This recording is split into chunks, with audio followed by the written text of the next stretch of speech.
Right now, Senator Bill Cassidy is speaking on the Senate floor. He said that he'll announce his decision on Todd Blanche's nomination for Attorney General. You'll remember Blanche's nomination could rely on Cassidy after two other Republican senators said that they will vote no. Let's listen in. I have a history with Mr. Trump, but that history does not matter one bit.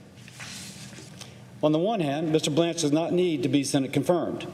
He can continue to serve at the pleasure of the President as Deputy Attorney General or even Acting Attorney General if this vote is pulled.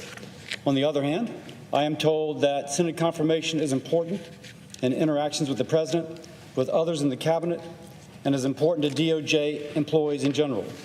Being Senate confirmed gives him greater leverage to push for things that should be pushed for. This does not demean the Senate's role. Important issues have been discussed through this process, and Mr. Blanche has made commitments. Now on to the specific nomination. Since Mr. Blanche passed out of Judiciary Committee on August the 4th, I've spoken to Mr. Blanche 5 or 6 times. We have texted many more. I just got off the phone with him. I've spoken multiple times to Senators Murkowski, Cornyn, Tillis. Senator Whitehouse shared his concerns. Additionally, I spoke with current and past administration officials, including a long conversation with former Attorney General Bill Barr. Late last night, I spoke to 2 U.S. attorneys from Louisiana, David Corsell and Kurt Wall. Of course, there's been a lot to read and a lot to consider, and I slept on it overnight. Let's start with the concerns. Mr. Blanche showed poor judgment in approving the anti-weaponization slush fund and exempting the President from IRS audits. No American should be unfairly targeted by the law, but no American should be above the law. Mr. Blanche said these were mistakes, and he has made efforts to kill the slush fund. I am particularly concerned about episodes of apparent lawfare. DOJ bringing suits against political enemies. Both parties, presidents of both parties, have been guilty of this.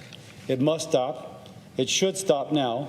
A never-ending cycle of prosecuting political enemies undermines the rule of law, degrades the public's trust in our institutions, and makes our politics more extreme when we need to unite to solve the big problems of our time. I'm not entirely satisfied where this is, and I have no doubts that I'll have concern in the future. I will note that I've learned that some of the cases that have been publicly reported to be under investigation by the Department of Justice have been dismissed or are no longer being pursued. I am realistic that President Trump can be unrelenting on this, but this will be true no matter who the Attorney General is, and this is the rationale for having a Senate-confirmed Attorney General with more leverage to push back. I will also note that Mr. Blanche is criticized for things over which he has no control. He points out that he has been criticized for presidential pardons given to January 6 rioters, some of whom assaulted police officers. Many of us were here then. But this is a presidential prerogative, and he is not the president. He also points out that he can advise the president, but the president is not obligated to take his advice. That is the same thing that former Attorney General Barr said in a separate conversation. And Mr. President, I can absolutely believe that President Trump at times would not take advice. But even critics admit that Mr. Blanche knows the law and is a hands-on administrator. He has instructed U.S. attorneys to focus on violent crime, human and drug trafficking, and fraud in programs like Medicare and Medicaid. Mr. Corsell, the U.S. Attorney in New Orleans, says that when he needed extra resources, Acting Attorney General Blanche provided them to finish a big drug case. Both Mr. Corsell and Mr. Wall said that DOJ has accountability measures for each prosecutor in their office, and that there are weekly calls between their offices and DOJ to review the performance of each prosecutor. That morale was high, not despite the accountability measures, but because of the accountability measures. More cases were being processed and convictions being obtained. David Corsell spoke of almost $1 billion in fraud being recovered for the U.S. taxpayer from health care fraud. Both men said that having a permanent Senate-confirmed Attorney General was important. I cannot overstate Mr. Wall's and Mr. Corsell's support for Mr. Blanche. When former Attorney General Bill Barr endorsed Mr. Blanche, he said Mr. Blanche will run the department as effectively as anyone can under President Trump. Some have called that faint praise. I don't think that it is. I think it is a reality. Barr specifically addressed the allegation that Mr. Blanche would be a yes man for the president.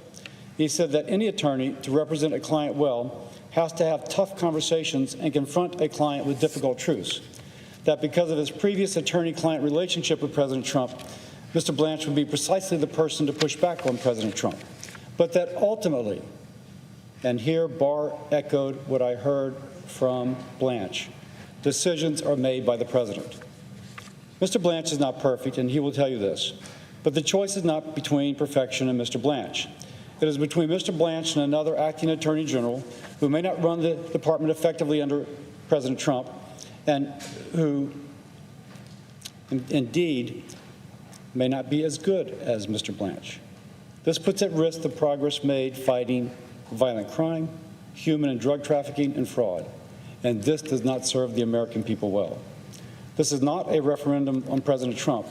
It is a decision regarding Mr. Blanche in very specific circumstances. All considered, I will vote for Mr. Blanche. I'll be criticized for this vote. What's new?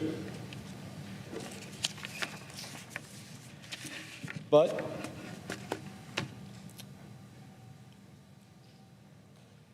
the people of Louisiana can be assured that I worked hard to understand the issue and to make the right decision. With that, I yield. President. Senator from Oregon. Mr. President, I fully support taking tough. All right, let's get straight to CBS News congressional correspondent Nikole Killion.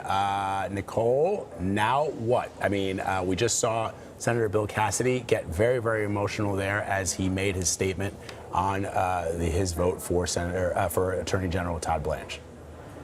Yeah, well, look, as he acknowledged, this was a tough decision, and he really ticked through the deliberations that he had, saying that he spoke with Acting Attorney General Todd Blanche multiple times, that he had just gotten off the phone with Blanche before he got on the Senate floor. He also said he deliberated with a number of his Republican colleagues and also consulted former Attorney General Bill Barr, among others, as he worked through this decision. Now, he kind of ran through a pros and cons list, if you will, for Todd Blanche, noting at the outset that he felt, in terms of his concerns, that the acting Attorney General exhibited what he said was poor judgment, for instance, on that controversial anti-weaponization fund that would have potentially compensated people who felt that they had been politically wronged. The broader concern, of course, being that it could be used to compensate those January 6 rioters who attacked the Capitol. Cassidy noting that he was here at that time during the attack. He also expressed some concerns about what he said was lawfare, and that he was concerned about people potentially being politically prosecuted by the Trump administration and the president, that he was concerned about the Department of Justice being used to go after individuals in both political parties, that kind of degrades the institution. He said that he is not satisfied with where things stand at this point in time on that issue, but on the plus side, or the pro side, he said that he feels that Todd Blanche is someone who could, in essence, effectively run the Justice Department. He said this is really between Blanche and potentially another acting Attorney General who may not run the department as well as Blanche is. He talked about speaking to some individuals within the Justice Department who described him as being a hands-on administrator, that he's been very responsive to their needs. So basically, he was saying it's a choice between Blanche and someone else who may be untested. And so then he concluded by saying that he intends to support Todd Blanche, that he will vote for Todd Blanche, noting that he will likely be criticized for this decision. But as you referenced, him getting very emotional there, seeming to indicate that he is doing this for his constituents, for the people of Louisiana, and that he worked very hard through these deliberations. That's right. He said he expects criticism, but, quote, what's new? Nikole, he also made the argument that Todd Blanche could be there whether the Senate likes it or not. He could continue as acting Attorney General, he could continue as Deputy Attorney General, but that if he were a confirmed Attorney General, that would give him more leverage to push back on the powers that be. Why is that? Yeah, well, and I think I would also note that he indicated that, Todd Blanche can't be the scapegoat for everything, that ultimately some of the decisions that were made by this administration were made by the president, right? So you cannot hold Todd Blanche accountable for everything that may be beyond his control, to use the senator's words there. So that is something, too, that the senator spoke to. But listen, he has been on the side of many tough and difficult votes before. He was very instrumental, for instance, in confirming R.F. Kennedy Jr. For Health and Human Services Secretary. That was a very controversial vote that he took. Most recently, he just helped to confirm his nominee for the Centers for Disease Control, even though there was some controversy surrounding her nomination. So he has stuck his neck out there before on very controversial nominations, although I would point out, he has also been criticized by the president time and again, so much so that the president did not endorse his re-election bid earlier this year, in effect ending his career in the Senate. So, if he really wanted to stick it to the president, he could have opposed Blanche's nomination. But he noted in his speech that this is not a referendum on the president, but rather a referendum on Todd Blanche and whether or not he can do the job. And in this case, he believes he can.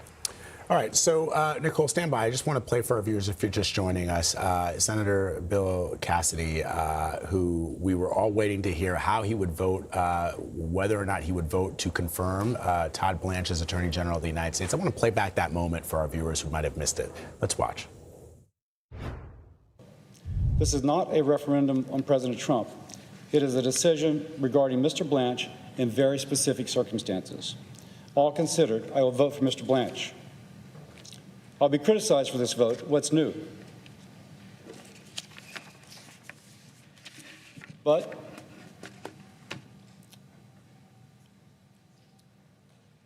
the people of Louisiana can be assured that I worked hard to understand the issue and to make the right decision. With that, I yield. Nikole, I'm still struck by his emotion there at the end. I mean, he was speaking to the people of Louisiana. What do you think was behind that? Well, look, as I mentioned, this has to be pretty emotional for him, knowing that, his time is limited here in the Senate and having to wrestle with this decision, because at the end of the day, he is the deciding vote. No pressure, but there is pressure. So you can think about that weighing on his shoulders. We talked earlier in the broadcast about the math and the dynamics here on Capitol Hill from the standpoint that, for instance, Senator Mitch McConnell, the Republican senator from Kentucky, has been absent for the last several months. He's been hospitalized. He suffered a fall where he was rendered unconscious. But because of that, he has not indicated when he intends to return to the Senate. He's still recovering. He was just discharged from a rehabilitation facility just yesterday. But he said he has to continue his physical therapy and his recovery. So without him being here, that means Republicans are down a vote. Obviously, we had not too long ago as well the untimely death of Senator Lindsey Graham. Of course, his sister has now stepped into that role and is serving as a senator in that capacity. So that's another vote now that is back here in the Senate. But the math here has been very tricky. So more specifically, without McConnell, though, Republicans can only afford to lose 2 votes. So that's why Cassidy's vote and the fact that he's saying that he will support Blanche's nomination is key, because it means now there is now not that pressure on Senator McConnell to return and declare what he might do at a time where many are wondering, where he is and will he show up for some of these critical votes in light of his ongoing recovery. So this was really key, because this will still be be a very narrow vote if and when it happens, because the vice president will likely have to come in to break a tie, assuming Republicans stay together on this. But had he opposed that nomination, then things would be hanging on Mitch McConnell and the vice president to get Blanche over the finish line. So whether or not that math and calculus also was a factor, we'll have to talk to the senator and see. But it really seems like he was wrestling with this decision, and that's why he got kind of emotional at the end. All right, Nikole Killion with an excellent analysis. As always, Nikole, thank you. Thanks, Nikole.